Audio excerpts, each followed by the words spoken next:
Hello, everybody. Stu Smith and Jeff Nichols here with the Tactical Fitness Report. And today we're going to expand on an earlier show that we did, podcast number, I can't remember. But it's the one we did on the powerlifting football player getting ready for buds. So what we've been asked by several big guys, like, hey, I know what we need to do, but how do we do it? You know, how do we go from I'm a 290-pound guy, play football for college. How do I get down to what do you recommend me to get down to? You know, what is a logical weight to be a bud student? So both Jeff and I have had a lot of experience with big guys that are trying to prepare for these type of special ops jobs. And there is a go-to weight, you know, depending on what service you're going to serve in. And my recommendation is for a guy that big, try to get down to 220, right? If you can get below 220, that's great. But I mean, if you're 6'5" and below 220, you're probably going to be a little bit too skinny, right? So you probably won't be able to hold that mass. So it just depends on your height and, what your body weight needs to be. But yeah, I mean, you're going to have to lose some bulk, maybe even a little bit of muscle mass. Just depends on what your percentages is there. But the guys that I've seen that do really well that are big were formerly big at 250, 260 and dropped themselves down to, below 200 or below 220. I will say this, I talked to a guy that was a college football player just the other day, just finished buds. He's an SQT. And I said, what do you recommend? And he goes, well, I tell you what, I did best getting as close to 200 as possible. He was a fullback, weighed 240 playing, and he got down to about 205, 210. Yeah. So that's – Now, why is that? Why do you need to be light or lighter? Yeah, I think there's that necessary endurance component, and when you're dealing with that much muscle mass, you're going to accumulate a fair amount of byproduct, blood lactate.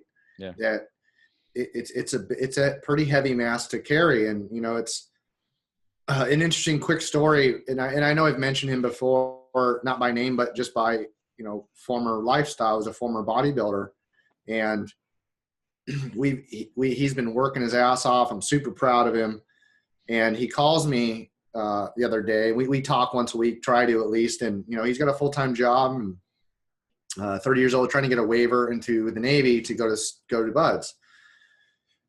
We all kind of know of the difficulty for getting waivers in the Navy. So what Stu and I recommend is hey, go see an Army recruiter, because typically they're a little bit more progressive or lenient maybe on waivers. I don't know exactly what term to use, or just to have a higher minimum standard, right? Too. I mean, they have a higher age limit.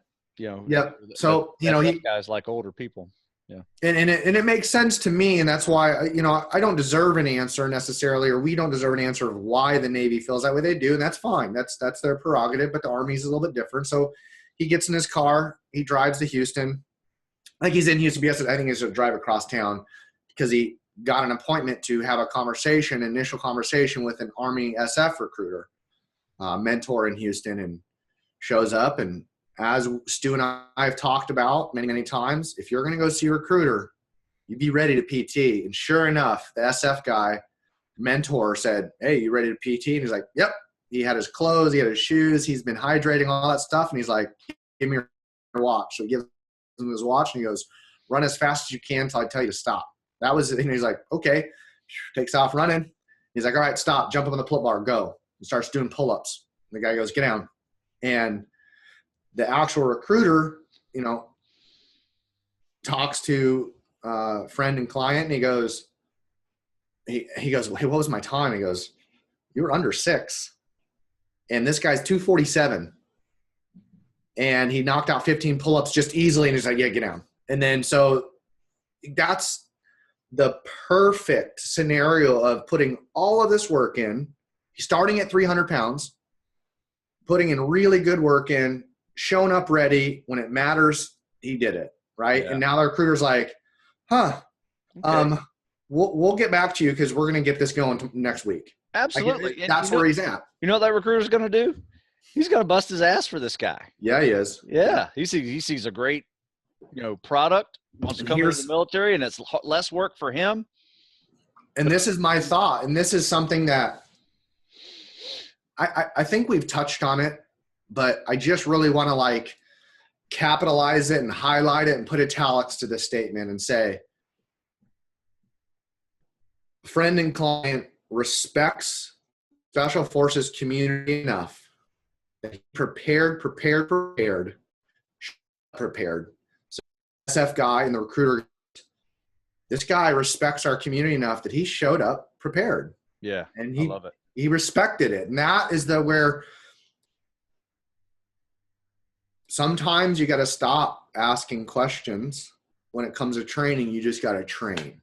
Right. You got to respect and train. You got to respect the training too. So I just think that that's a beautiful scenario that gets played out a lot. And I think those are the guys typically that you don't hear about. They just busted their butt and they showed up and they crushed the PST and they go, yep.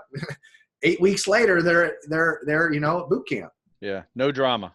Yep. Yeah. They got it done. There's no wishy-washy. There's no waiting for some recruiter to get back to you because, you showed up with the wrong paperwork. Yep. Anyway. He was saying, because he did a time, I think he timed his mile or like a mile.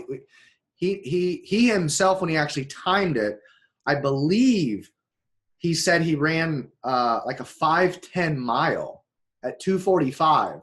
So yeah, that's real impressive. Mass is awesome if you can move it, and but if he wasn't able to move that body mass, and a couple of weeks ago we completely shifted him to a far more rigorous aerobic base, and that's Stu and I'll get into that, why that aerobic base is so valuable now. Yeah, you know what? That's funny you mentioned that, because I told the guy today, in fact, I'm going to give you a triathlete workout, right? And here's why I like the triathlon style training for these guys, because 2/3 of your aerobic training will be non-impact. Yep. Right. So you're getting your third, you're going to be running, but you're going to be swimming and biking, or pick another non-impact activity. It doesn't have to be biking if you don't want to bike. But yeah, I mean, that right there is going to be your journey, or I should say your ticket to reducing your fat content and your body mass to a point where it's just going to be a little bit more manageable. Because here's where it haunts you at Buds. Primarily, the heavy weight will get you when you are running in soft sand, just kind of beats up on your legs, right? But you have strong legs, you can kind of handle it to a degree, as long as you got some good cardio foundation. Where it gets the big people the most is the obstacle course, because a 240-pound guy hanging on little ropes and little boards like this, and your grip is done in about 5 minutes, and this is about a 7-8 minute test.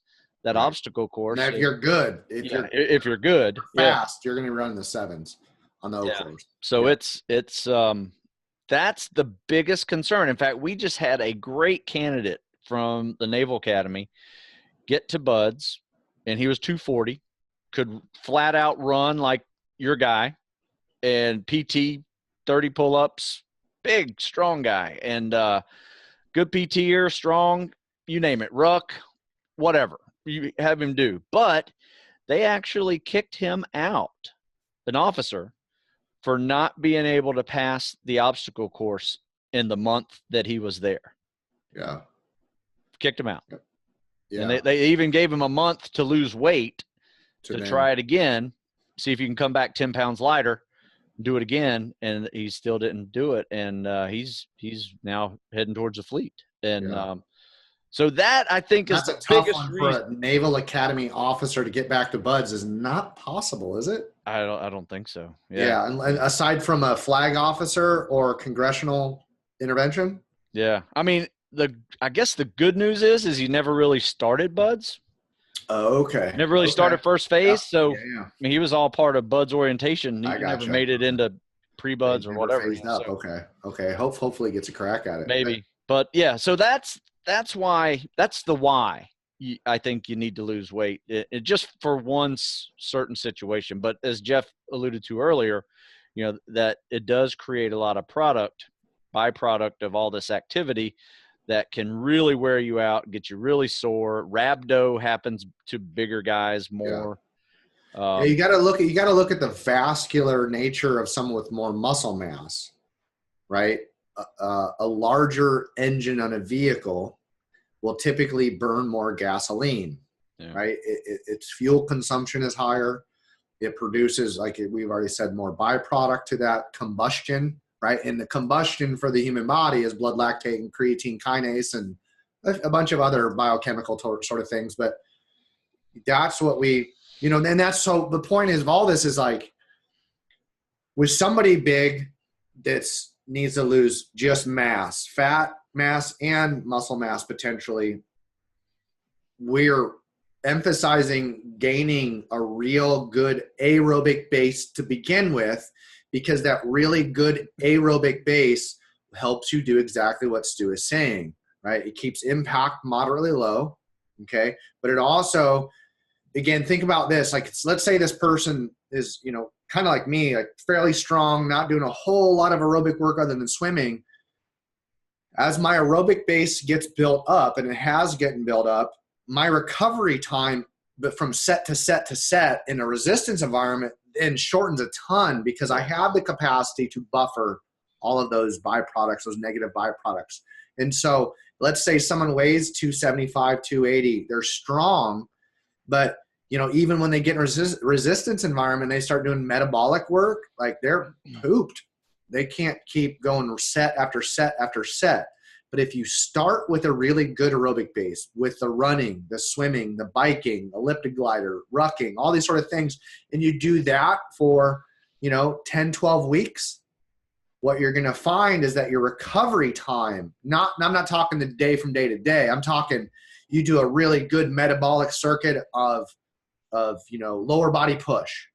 You take a short break, minute off, we'll say, well, boom, you're right back in that metabolic circuit, just with minimal diminishing return, because you have such a good aerobic base, even with that larger muscle mass. Because, at that point, after 12 weeks, you may lose 10, 15, 20 pounds, but you're still heavier than relative to most of your buds peers. And strong.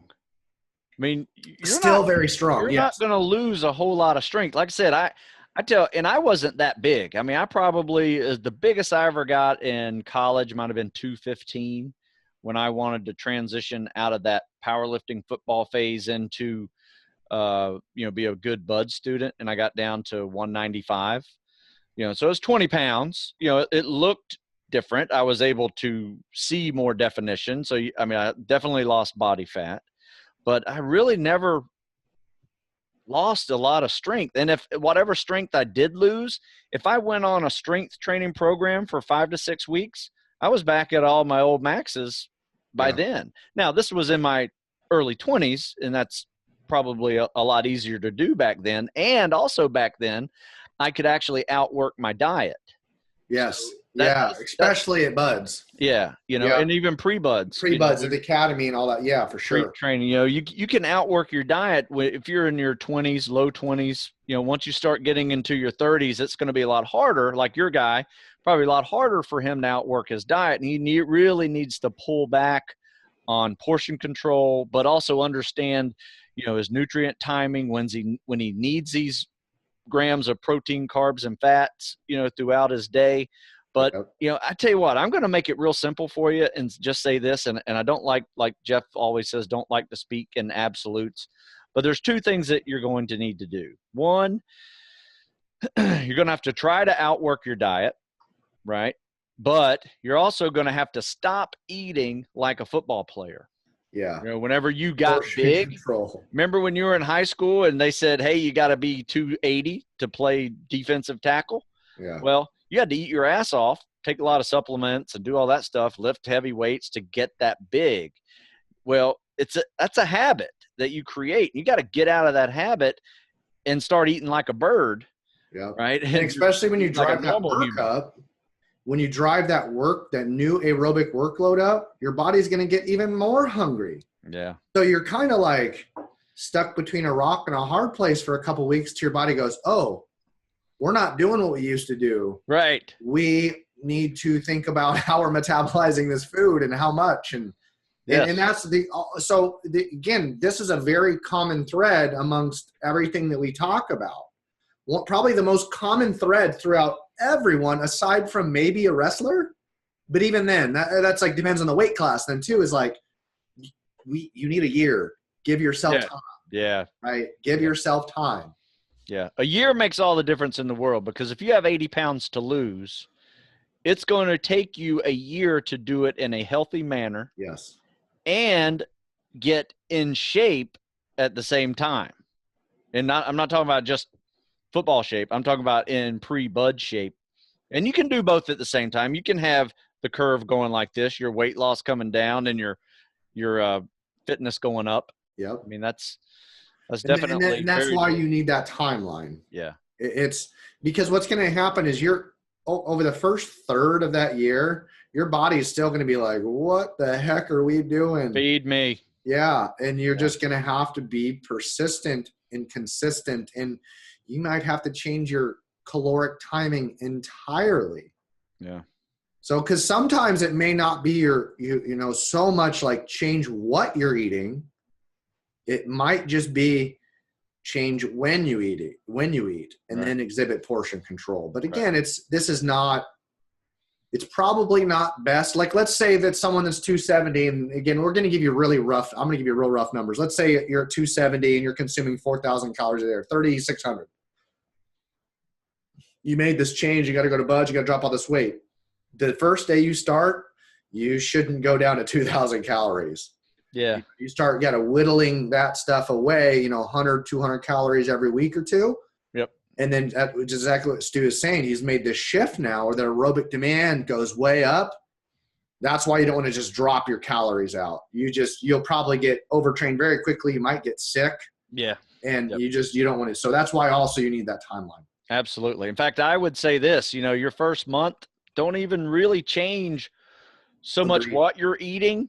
You've just increased your workload twice as much, probably burning an extra 1,500 calories in a day. Yeah. So that is just like not eating 1,500 calories, right? If you think about it. And if you can do that, like I said, you are outworking your diet, right? Yep. And that's the beauty of being in your 20s. You can do that.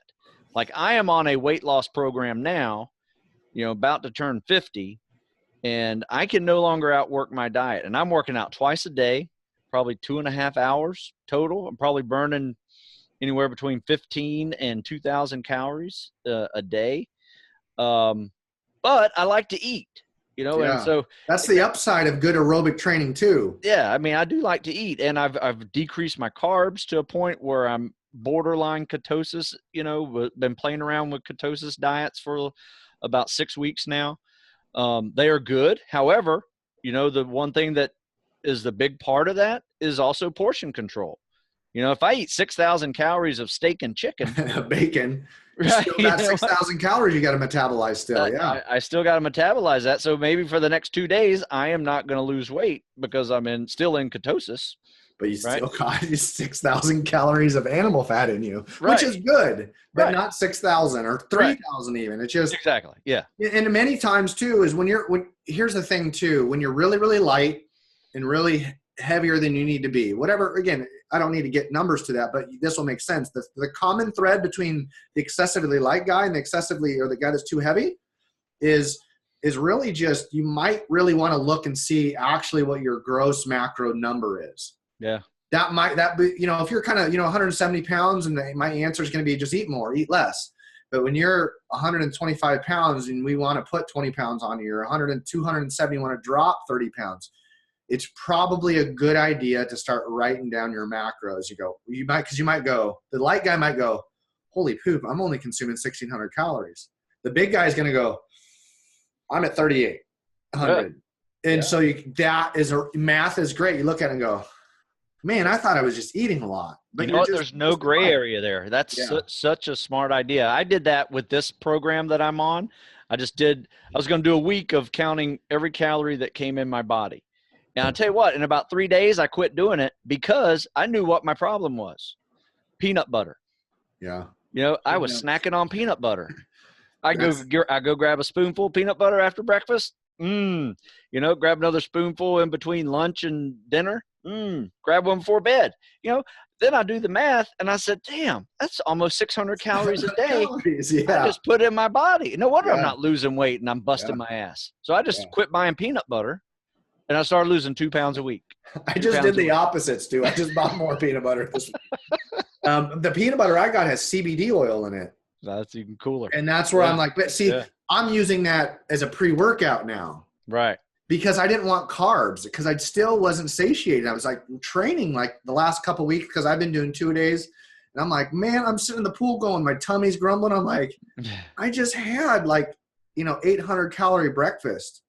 And I'm like, this doesn't make sense. But it was my body knew it was coming. It just burns it up. Now, if I throw that 2 tablespoons of peanut butter right before I swim, I'm getting hungrier, but now I'm ready for lunch. And I'm not like, oh, man. Right. My hunger isn't driving my appetite. There you go. I take another they come in individual servings, little tabs you tear off. And a buddy became friends. I got Trent Murphy. He just got traded to the Bills. He was a middle linebacker for the Redskins. Now he is for the Bills. And he turned me on to it. He's like, this stuff is awesome. Nice. So I started taking it, and I'm like, pre-workout. So I'll take it today before I train, and I'm not hungry when I train now. And it's great because I'm not like cutting my program short or anything. I'm like, dinner rolls around, and I'm not being driven by my appetite. Yeah. And, the thing is, Jeff and I were talking about this before because, we are on this journey ourselves. And, that's what the part is. You got to find out what is going to work for you on this weight gain or weight loss journey. Right. And sometimes that's a little bit of hit or miss. It's a little bit of maybe learning some of the research that's out there. Will this help me? Will this still allow me to have the energy that I need to train? For a big guy, first morning when you wake up, you still have a lot of bulk on you, some fasting cardio is not a bad idea. I mean, you go right into this like fat burning zone. Because you're right. Yeah, you're right there. Yeah. As long as you kind of keep that intensity to a moderate level, don't go too high. And that's the big one. Yeah. So when you wake up, so I don't know, we've never explained this. No. So why fasting cardio? The reason why fasting cardio is because you're basically on the scales are teetering on ketosis, that fat burning zone, because you went all night without food. Yeah. But if you get on a treadmill or whatever and you run and you train really, really hard, now there are certain circumstances where it's not going to happen, but in the state of a bodybuilder, they are basically ketogenic because they are purposely being ketogenic with their meals, going and prepping for a show, especially 12 weeks out, because that's kind of when it starts. Fasted cardio for a bodybuilder is going to start about 12 to 16 weeks out. So they're waking up with no food in their stomach and they just walk on a treadmill for 30 minutes. Instantly they burn fat. They're already in that sort of like that, like I mentioned, that scales teetering. It goes, ooh, we're walking moderately, not heavy. They walk. They don't run. Yeah. And then it goes whoop right into the fat burning zone. And then they get done with it and the body goes, oh, we're not working anymore. Then they eat, replenish the glycogen. And that cycle starts out. So they start their morning off all the time in that ketogenic state. That's why fasted cardio. So anyway, like I said, if you have fat to burn, not a bad option for you. Right. I mean, like I said, you have to find out what works for you. You may not like that.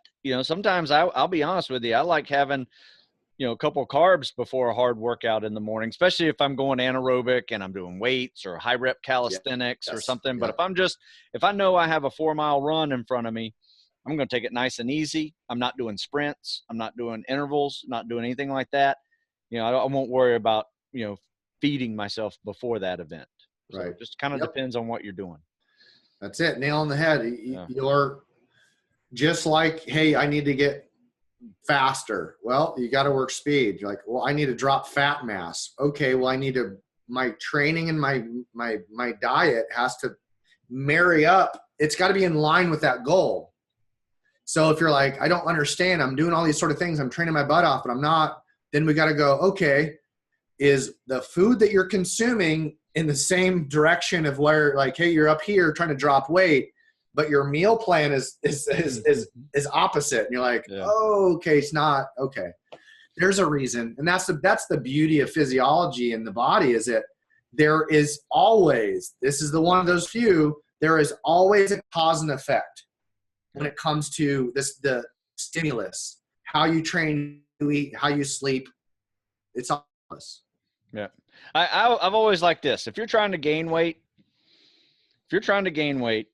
eat more, lift more.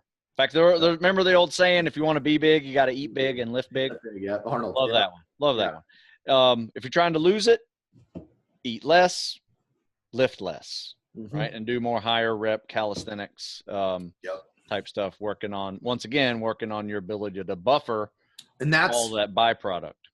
In this particular individual we're talking about, that is one of the best times to implement a lot of calisthenics.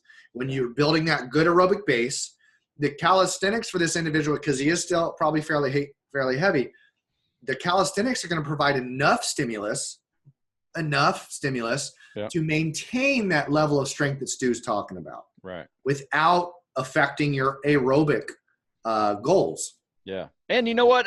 We get this one all the time too. People like to do calisthenics every day for some reason, which I don't understand why you would do hundreds of repetitions of calisthenics day after day after day after day, and then wonder why you're not seeing results. Yep. You really have to treat high volume calisthenics the same way you treat, any heavy weightlifting. Barbell back squat. You don't do that every day. Right. I mean, just every other day, every 2 or 3 days, whatever your cycle is, you definitely, for the young guy, you can get away with every other day and be fully recovered before the next high rep calisthenics or heavy weightlifting cycle, whatever that is. But or you make sure at least cycle them. Yeah. That is, you have a built-in calendar. Then it's like, hey, Mondays I always just do a ton of pull-ups. Yeah. Tuesdays I always do a ton of push-ups. Wednesday's an off day, right? As far as calisthenics are concerned, maybe, or you might do sit-ups or other sort of band work that is basically works into the calisthenics, like parallel push-ups or something, whatever it is. And then you start it over. Yeah. And then, to get the legs a little more muscular endurance, mix running with calisthenic squats and lunges. We call it run and leg PT, where, you work your lungs and your legs, because that's the two things you got to work, for getting to be a better runner. Just have a little bit more running endurance and muscle stamina in your legs. Yep. So yeah, I guess that's what we do for the big guy, and try to get the big guy down to an average size guy, so to speak. And you're still going to be way above. You're still going to be the biggest guy at Buds, even at 220. Yeah. There are rarely guys bigger than 220 at Buds for a reason. And I really think that unless you're a freak of nature, it's difficult to make it through Buds at above 220. And don't count on this. It's still part of your journey. What I'm about to say is, let's say you really do pretty good on the PST at 225, 230, right? Well, now you're going into Buds prep, then you're going to basically indoc, right? That's the opportunity to continue to work on that aerobic base. And it's also a great opportunity where you're going to get a first time in your life when you show up to, when you get to boot camp, the meals that you're going to be eating, because every Navy facility in the United States has the same menu pretty much every day. Like, if the same menu today for lunch in Pensacola is the exact same menu in Coronado. That's just how the Navy, they run the same, as far as I understand. Yeah. It's the same menu plus or minus, right? Right. So when you show up to boot camp, that food is what it is. But when you get through boot camp and you're at indoc at Great Lakes, the food's going to really improve and it's going to be really accessible. Now you're going to see also why certain fad diets are not going to be useful, because you're like, hey man, I'm hungry, I got to eat, I'm training my butt off. Yes. That is also another sort of thing to look at and go, well, train your butt off, crush the PST, be prepared for change. And that's okay. Now you can really work on some of the aerobic base again. And there's plenty of time. Yeah. Yeah. Timeline. Give yourself time. It'll happen. For sure. Cool. All right, Jeff. Thanks again. Awesome. All right. I will chat with you guys later.